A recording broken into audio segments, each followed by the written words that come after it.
Okay. I think it's morning Eastern time, isn't it? Almost Central time. I was honestly, that was one of the more crazy games that we've had in my tenure here at LSU. Veloso and Matthew Beck and I were just reminiscing about some of the crazy games we've had just in the time that we've been together in the last 3 years or so. We couldn't really, we talked about a couple of them, like the Ole Miss game when we hit back-to-back home runs in the 9th inning to tie that game up, and the Mississippi State game in Hoover where we went like 17 innings or whatever. But those two games we lost. This one we won, so I'll enjoy this one more than even those two.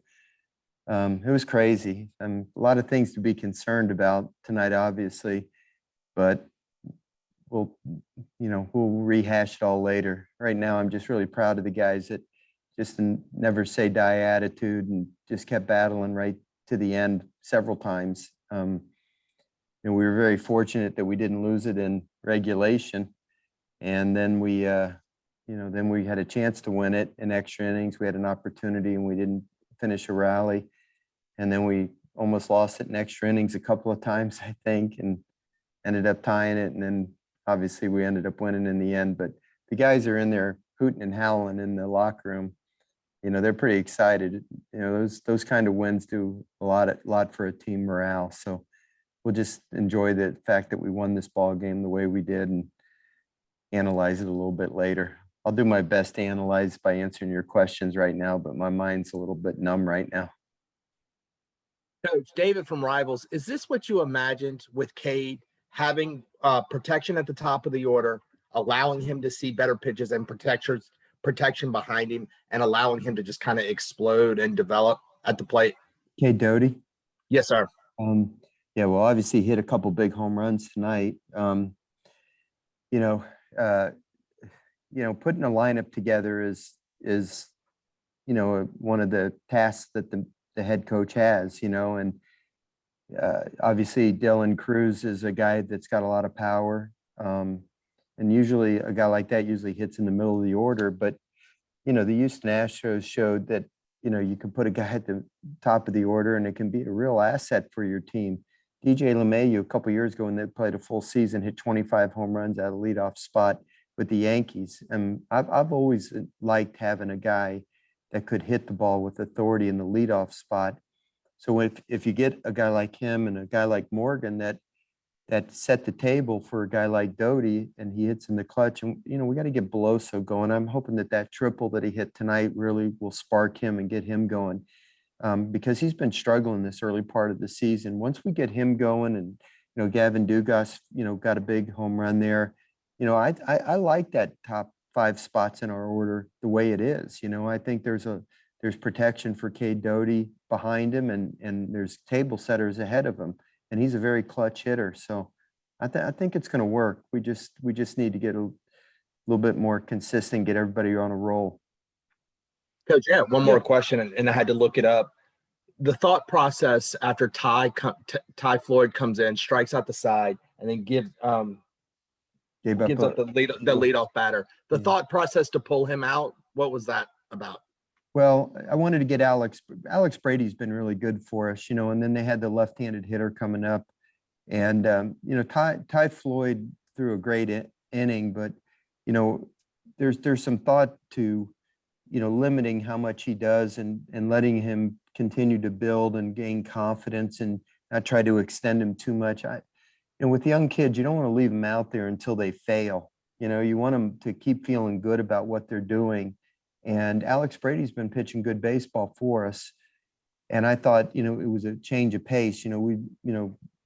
Ty Floyd throws pretty hard and Brady does not, so it was kind of a change of pace, but they just put good swings on him. The guy led off the inning against Floyd and smoked a base hit. It wasn't, he struck out the side the inning before, but then the guy, they could see that he was primarily throwing fastballs, and they jumped on the first pitch, the second inning there, and hit the fastball. And the next guy was a really good fastball hitter.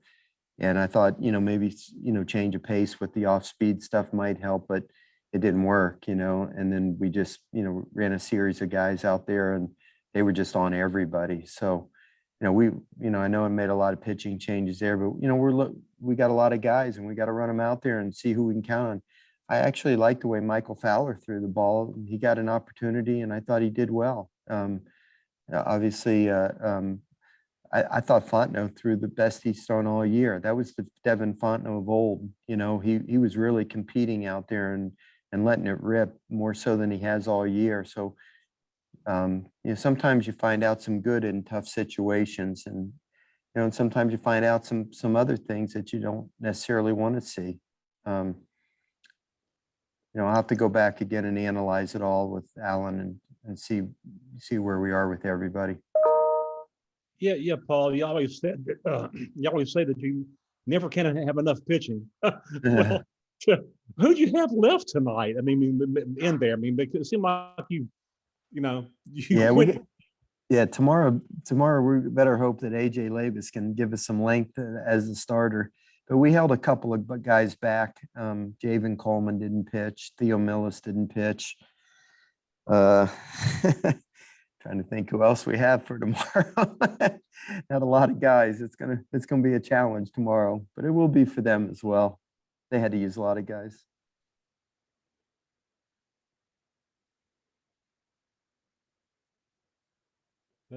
Anybody else? What time's the basketball game tomorrow, Ron? It's at noon. Noon tomorrow? Okay, good. Hopefully we can win a championship tomorrow. That'd be great. Okay, anybody? All right, thank you.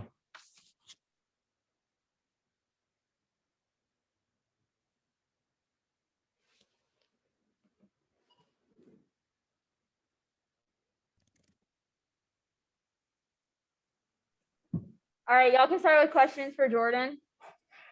Jordan, David from Rivals. Is it one of those, the minute you hit it, you knew it? I had a little bit of a feeling, but you never really know. I don't know. I didn't think I got completely everything, so I was running out of the box. But once I saw the center fielder turn his head, I had a pretty good idea that it was going out.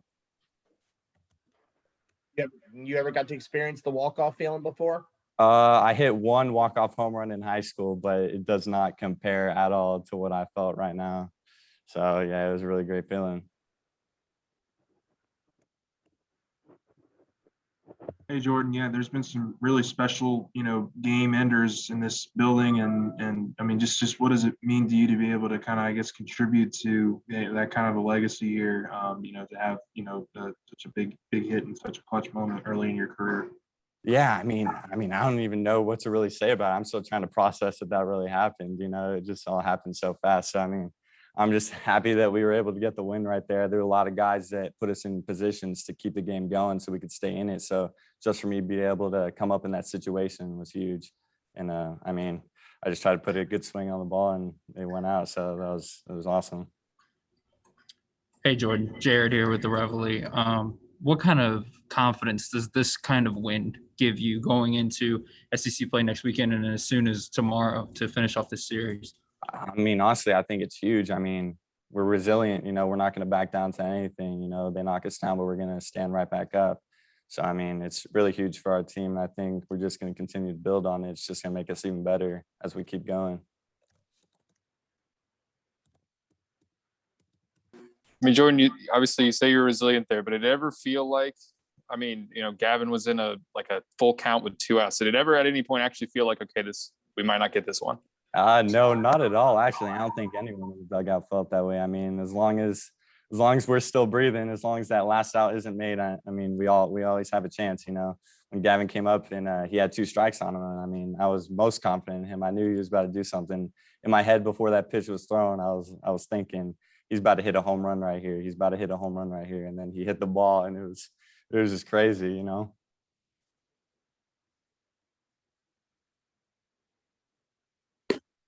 Jordan, where do you think that resiliency comes from you guys? I don't know. We just have a lot of heart, We don't want to lose. We don't back down to anyone. We're gonna fight all the way to the end. So I think that's it's really huge for all of us. And I think a lot of the older guys really installed that to all of us when we came here into the fall, that we weren't going to let anything stop us, and it played huge in tonight's game.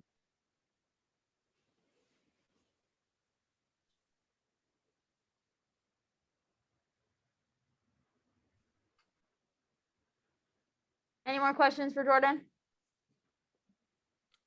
Thank y'all.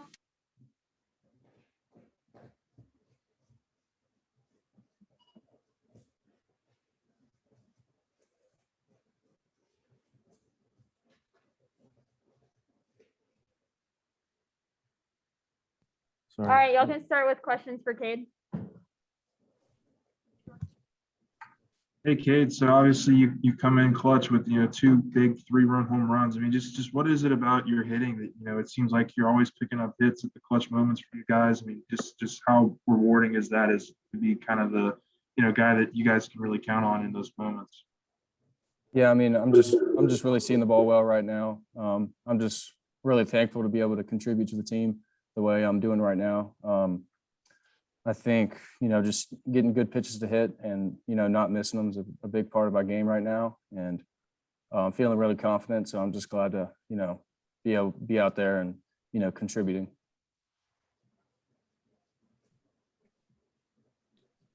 Cade, what pitch did you get on that home run there in the 10th?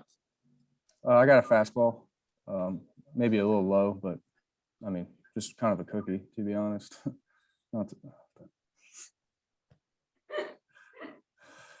Don't put that in there. Just say it was a fastball. Hey, Cade, Jared Brobman here with the Reveille. When you see those two guys on base, was it like going into your at bat, was that in your head that I'm going to hit this 3-run home run? Or did you just want to go up there and just get on base? Did you have an idea that this was something that you could do? I mean, not really. I wasn't really, focused on that. I was focused on getting the next batter up and just, doing my part. So, I mean, I wasn't really looking to hit a home run, but obviously I'm grateful that it went out. But yeah, my mindset was just, let Cade Beloso come into bat and maybe we can get something special going. And he really brought that energy there after that triple too. What was just the whole overall atmosphere like when you guys did that entire rally? Yeah, it was incredible. I mean, having that inning before that, we, just didn't get our jobs done really, let up 3 runs, but after the home run and the triple, it was just electric. I mean, it was incredible. So. Yeah, I mean, Mainieri said that y'all were just having quite the celebration in the locker room just now. How would you describe that locker room setting? Yeah, it was really fun, I mean, we were just dancing, having a good time. I mean, just really celebrating a good win. We fought hard for that, and we're just grateful to be on top. But the locker room was pretty electric after that win. So.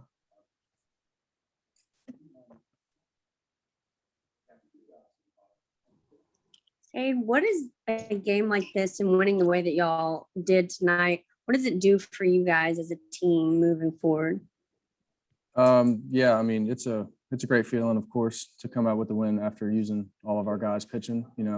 We fought hard. I mean, it's a great momentum.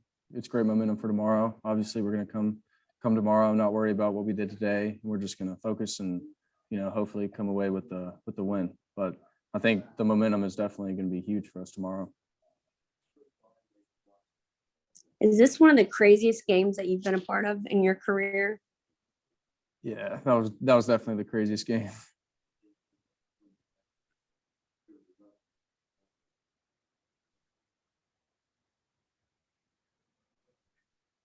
Any other questions? All right, thanks.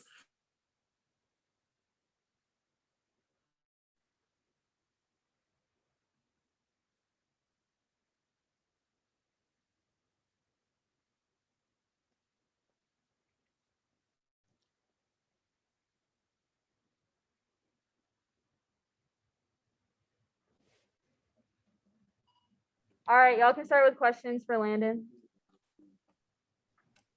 Hey, Landon, it seemed like, about 6 years ago, you were pitching in this game and, you obviously, extended your career, just an absolutely stellar start for your career here. I mean, just to kind of talk about your performance, those first 6 innings and kind of how you were able to keep your team afloat there with the shutout innings. Yeah, I mean, I feel like I pitched 3 days ago. But yeah, I mean, I was able to keep us in the game. You know, I got off to a rough start. You know, just my two seam was running abnormally. You know, had just this power sink on it that I was having trouble controlling. And you know, once I was able to find, you know, get it over the plate, then you know the rest is what it was. You know, and I was able to change speeds. The slider was great tonight. Had a great depth. It was hard and late. And I think, you know, and that just kind of set everything up. You know, being able to pitch inside to these guys was very important. And I was able to do that tonight and really give us a chance to go into the later innings with the lead. Yeah, obviously, you're a veteran pitcher on this squad, and you know, I guess you see some of those, you know, later inning struggles from some of your guys. I mean, just what's your message to, you know, some of the guys in the bullpen about just, you know, leaving this one behind and trying to, you know, move forward? Yeah, just keep pitching. You know, I mean, there's nothing about, you know, today. You know, they can't do anything about today. You know, I mean, a couple of guys came in and, you know, didn't get the job done, and then some guys came in and did a great job. I thought Garrett Edwards, you know, we got a leadoff error right there, and that guy came around and scored, and he you know, had something about him, and you know, really carried himself well, carried himself, you know, like a veteran, not like a freshman. And I thought Garrett did an outstanding job. And you know, who knows if, you know, something happened there and that run scores to, you know, for them to take the lead, who knows what happens after that. But he was able to keep it tied and give us a chance. Hey, Landon, Jared Brotman here with the Reveille. What was sitting in the dugout for those 3 years after you stopped pitching? What was that like to be in that position and just be with your guys and the energy in that dugout? What was that like?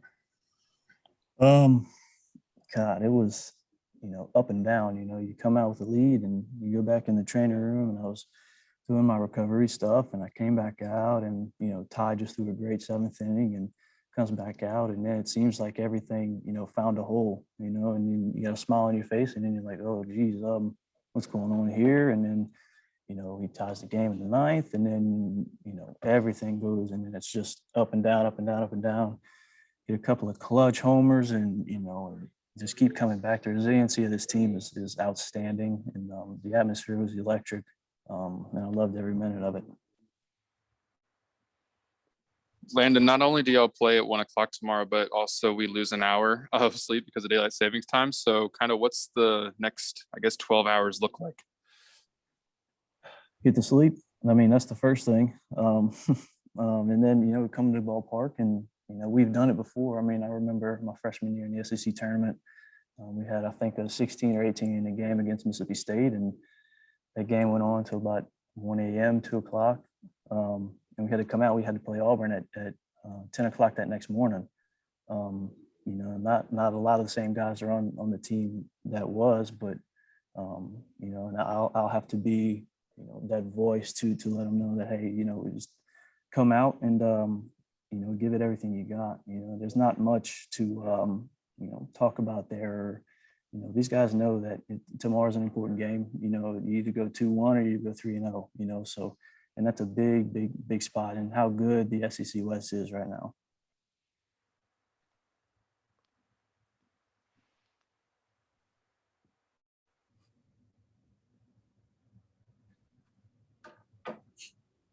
Any more questions for Landon?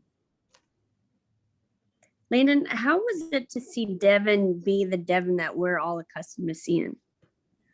Yeah, I mean, we saw tonight what Devin's capable of, you know, and we've seen in the past what he's capable of. He wasn't an All-American last year for no reason, you know what I mean? So, you know, we rely on Devin. You know, Devin is the key part of our bullpen. You know, I think he's going to come out with confidence and, you know, really dominate the 9th inning again here soon. And well, I suppose, but yeah, Devin's a great pitcher. He's gonna come in and compete.